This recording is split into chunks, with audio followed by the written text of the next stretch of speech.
वैशंपायन जी कहते हैं नरेश्वर।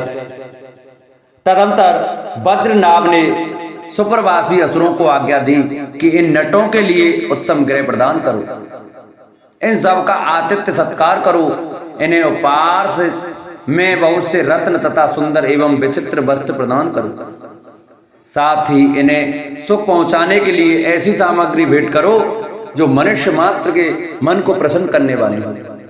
स्वामी की आज्ञा पाकर उन असुरों ने सब कुछ वैसा ही किया। पहले जिसके विषय में सुना गया था वही नट आया है, इस भावना के ने सबके मन में नई उत्कंठा उत्पन्न कर दी। दैत्यों ने भद्र नामक नट को बड़ी प्रसन्नता के साथ उत्तम सत्कार प्रदान किया। उन्होंने वेश धारण के लिए उसे बहुत से रत्न दिए। तदंतर वर प्राप्त किए हुए उस नट ने वहां सुपुर में नृत्य किया और प्रवासियों के मन में महान हर्ष भर दिया। उसने रामायण नामक महाकाव्य की कथा वस्तु को लेकर वहां एक नाटक किया। उसमें यह दिखाया गया कि राक्षस राज रावण के वध की इच्छा से अप्रमेय स्वरूप भगवान विष्णु का भूतल पर अवतार हुआ। अनग लोमपाद ने महामुनि ऋष्य रंग को गणकाओं के साथ अपने यहाँ बुलाया। फिर महाराज दशरथ ने ऋष्य रंग के साथ उनकी पत्नी शांता को भी अपने यहाँ निमंत्रण किया। भरत नंदन राम लक्ष्मण शत्रुघ्न भरत ऋष्य रंग तथा शांता का वेश उन्हीं के जैसे रूप वाले नटों ने धारण किया था। राजन, जो राम के समय में जीवित थे वे बूढ़े दानव भी उन्हें देखकर आश्चर्यचकित हो गए और कहने लगे, इनका रूप तो ठीक उन्हीं व्यक्तियों के तुल्य है। उनके संस्कार, वेश धारण, अभिनय, प्रस्तावों, क्रिया प्रसंगों का तथा धारण, प्रवेश पात्रों का प्रथम दर्शन देखकर सभी दानव बड़े विस्मय में पड़ गए। उस नाटक में अनुरक्त हुए वे असुरगण नाट्य विषयों में बारंबार उठ उठकर बड़ी प्रसन्नता के साथ आश्चर्य युक्त कोलाहल करते और संतुष्ट हो नटों को वस्त्र, गले का भूषण, कंकड़, मनोहर हेम वैदुर्य भूषित हार देते थे। लोगों के इस प्रकार पृथक पृथक वस्तुओं की भेंट देने पर वे नट बहुत संतुष्ट हुए।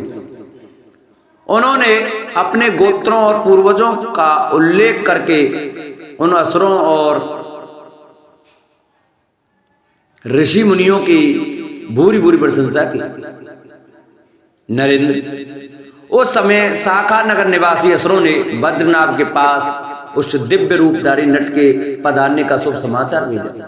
भारत, दैत्यराज ने पहले ही यह समाचार सुन लिया था, अतः उसने अत्यंत हर्षित होकर यह संदेश भेजा कि उस नट को वज्रपुर में ले आया जाए। दानवराज का वह आदेश सुनकर शाखा नगर निवासी असुर नट वेशधारी यादवों को रमणीय वज्रपुर में ले गए।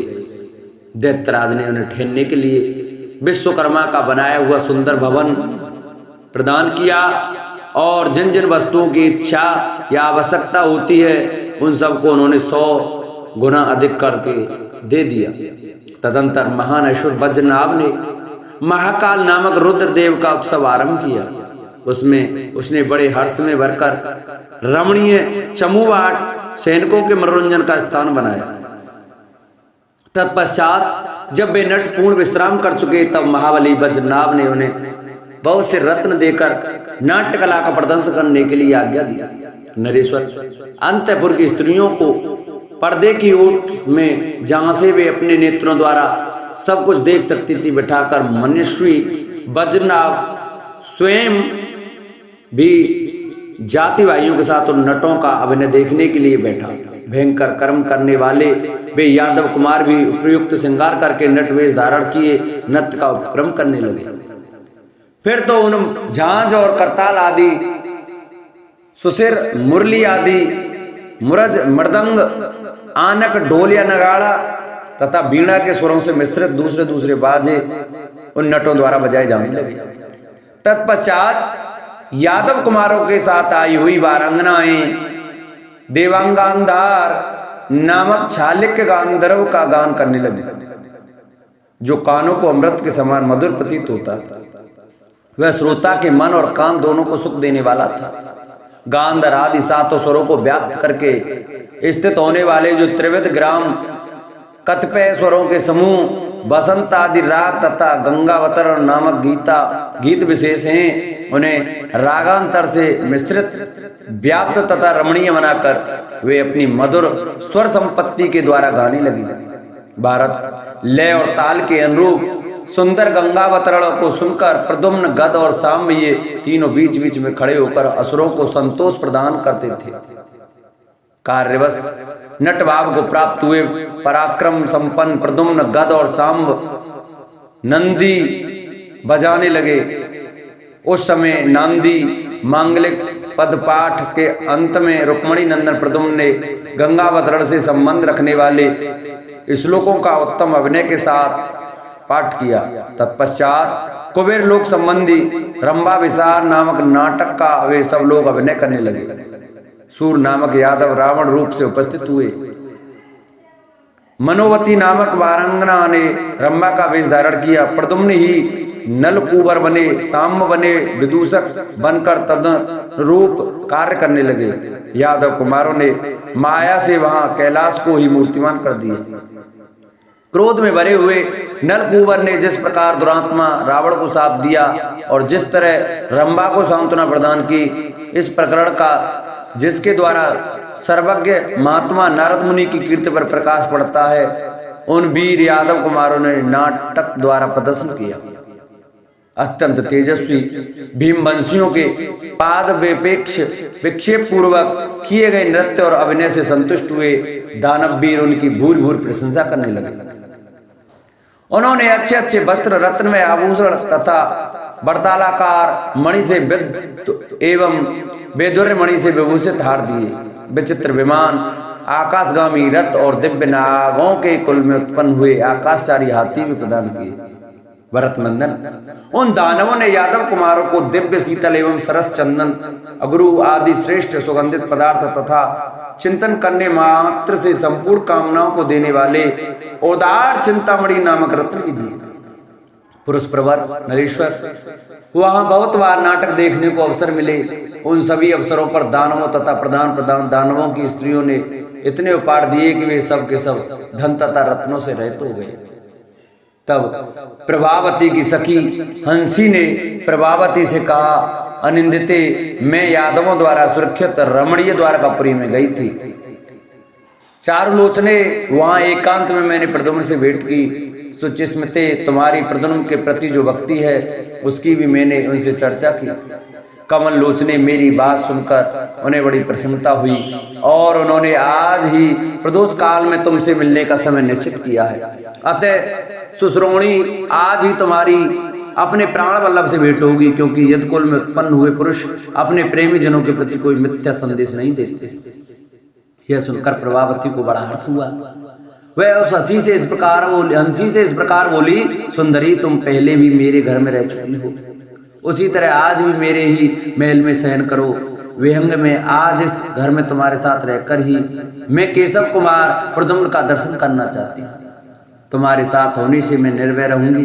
तब आकाशवाणी हंसी ने अपनी कमल लोचना सखी प्रभावती से कहा, बहुत अच्छा, आज यहीं सोऊंगी। फिर वह प्रभावती भी अट्टालिका पर आरूढ़ हुई। विश्वकर्मा के बनाए हुए प्रसादापृष्ठ में प्रभावती ने शीघ्र ही प्रद्युम्न के आगमन के योग्य सजावट कर दी। वह सजावट हो जाने पर वायु के समान तीव्र वेग से चलने वाली हंसी प्रभावती से पूछकर प्रद्युम्न को ले आने के लिए गई। पवित्र मुस्कान वाली वह हंसी नटवेशधारी प्रद्युम्न के पास जाकर बोली, भगवान, आपने पहले से जो समय निश्चित कर रखा है वह आज की रात में आ गया है। तब प्रद्युम्न ने उससे कहा, बहुत अच्छा। उनका यह उत्तर सुनकर पक्षिणी लौट गई। महल में लौटकर हंसी ने प्रभावती से कहा, विशाल लोचने, धीरे धारण करो, वे रुक्मिणी नंदन तुम्हारे पास आ रहे हैं। उधर शत्रुमर्दन मनुष्य वीर प्रद्युम्न ने देखा कि प्रभावती के यहाँ सुगंधित पुष्पमाला ले जाई जा रही है, जिस पर बहुत से भ्रमर आ बैठे हैं। फिर तो सर्वज्ञ एवं प्रतापी वीर प्रद्युम्न प्रभावती के यहाँ ले जाई गई जाने वाली माला में भ्रमर होकर छिप गए। स्त्रियों ने भ्रमरों से आवृत हुई इस माला को प्रभावती के महल में पहुंचा दिया। फिर दूसरी स्त्रियों ने वह भ्रमरावृत माला प्रभावती के हाथ में दे दी। नरेश्वर, प्रभावती ने उसे पास ही रख लिया। सौम्य संध्या काल उपस्थित होने पर वे भ्रमर चले गए। उन सब ने सहायकों से बिछुड़कर वीर यदुश्रेष्ठ प्रद्युम्न धीरे धीरे प्रभावती के कान में पहने गए कमल में छिप गए। तब वक्ताओं में श्रेष्ठ प्रभावती ने अत्यंत मनोहर पूर्ण चंद्र को उदित हुआ देख हंसी से कहा, सखी मेरे तो सारे अंग जले जा रहे हैं, मुख सूख रहा है, हृदय में अत्यंत उत्कंठा बढ़ गई है। यह कौन सा रोग लग गया जिसकी कोई दवा ही नहीं है। वह शीतल किरणों वाला नवोदित पूर्ण चंद्र इतनी उत्सुकता बढ़ा रहा है, वह देखने में प्रिय लगता है परंतु मित्र भाव का अपहरण कर रहा है, अप्रिय बर्ताव करने लगा है। अहो जिसे मैंने पहले कभी नहीं देखा नहीं है, केवल नाम सुनकर उसे चाहने लगी हूँ तो भी वह मेरे सारे अंगों में आग सुलगा रहा है, मुझे धूमाच्छन्न किए देता है। नारी के स्वभाव को धिक्कार है। जैसा कि मैं बुद्धि से सोच रही हूँ, यदि मेरे प्रीतम नहीं आए तो मैं अकिंचन नारी उसी मार्ग को अपनाऊंगी जिस पर कुमुदती चल चुकी है। अर्थात प्रीतम पति के जीते जी ही युवावस्था में मुझे अपने प्राणों का परित्याग करना पड़ेगा। हाँ यह कितने कष्ट की बात है। हाय हाय मुझ मनुष्यनी नारी को कामदेव रूपी विषधर सर्प ने डस लिया है। अन्यथा शीतलता ही जिसकी शक्ति है, जो स्वभाव से ही जगत को आहाद एवं सुख प्रदान करने वाली है, वे चंद्रमा की किरणें मेरे अंगों को क्यों जला रही है। जो स्वभाव से ही शीतल है और नाना प्रकार के पुष्पों की सुगंधित रज लेकर बहती है, वही वायु आज मेरे लिए दावानल के समान होकर मेरे सुंदर शरीर को अत्यंत दग्ध किए देती है। मैं बारंबार संकल्प कर रही हूँ कि मुझे अपने मन को स्थिर कर लेना चाहिए, परंतु मेरा मन काम से मथित होकर अत्यंत निर्बल हो गया है, अतः स्थिर नहीं हो जाता। मनी हुई जा रही हूँ, मुझ पर मोह छा रहा है, मेरे हृदय में महान कंपन हो रहा है और मेरी दृष्टि बारंबार घूम रही है। हाय हाय अब निश्चय ही मैं नष्ट हो जाऊंगी।